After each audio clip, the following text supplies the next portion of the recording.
แรงกว่าวันเฟิร์สอีกอะวันนี้ทดลองเปลี่ยนสปีดนะครับก็ไม่ค่อยมีอาการตัดนะฮะ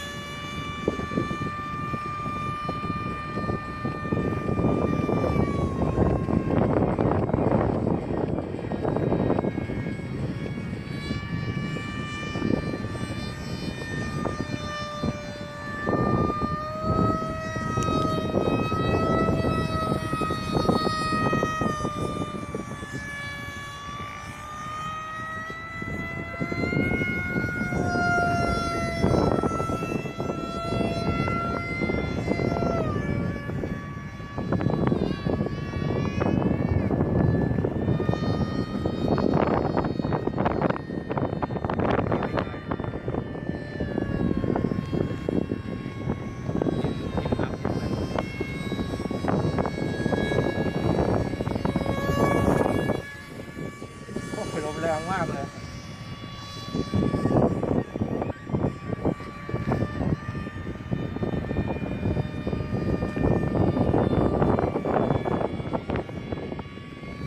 อาการเยอะกว่าเครื่องบินทั่วไปเพราะปีกมันลู่ง่าย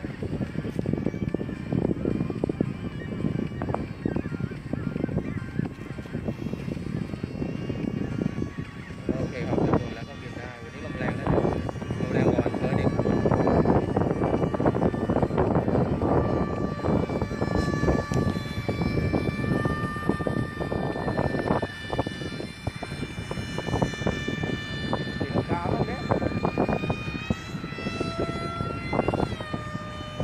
อุ้ยมองไม่เห็นนะ เอาใหม่อีกรอบนึง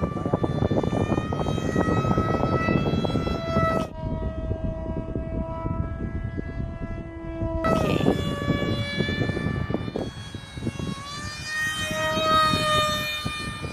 นี่ว่าใส่ล้อบินสวยงามสวยงาม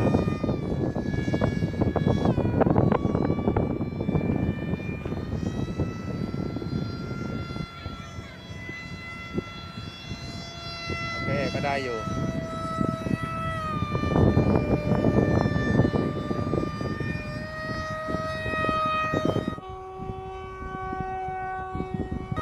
เต็มลงได้แบตจะหมดแล้ว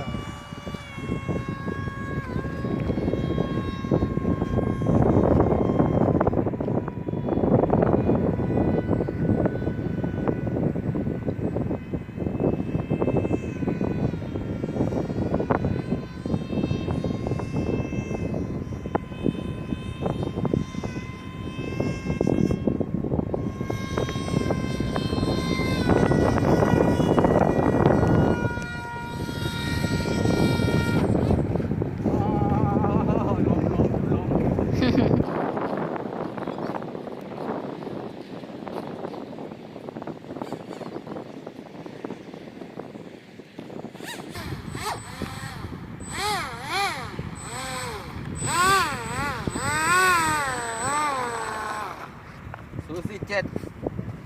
โอเคครับทดลองเปลี่ยนสปีดเรียบร้อยครับโอเคเสร็จเรียบร้อยไปครับผมก็ฝากงานคลิปต่างๆของ N3F ด้วยนะครับผมถ้าชอบก็อย่าลืมกดไลค์นะครับถ้าใช่อย่าลืมกดแชร์ถ้าแคร์อย่าลืมกด Subscribe นะครับผมถ้าไม่อยากพลาดคลิปไหนอย่าลืมกดกระดิ่งนะครับ N3F สวัสดีครับ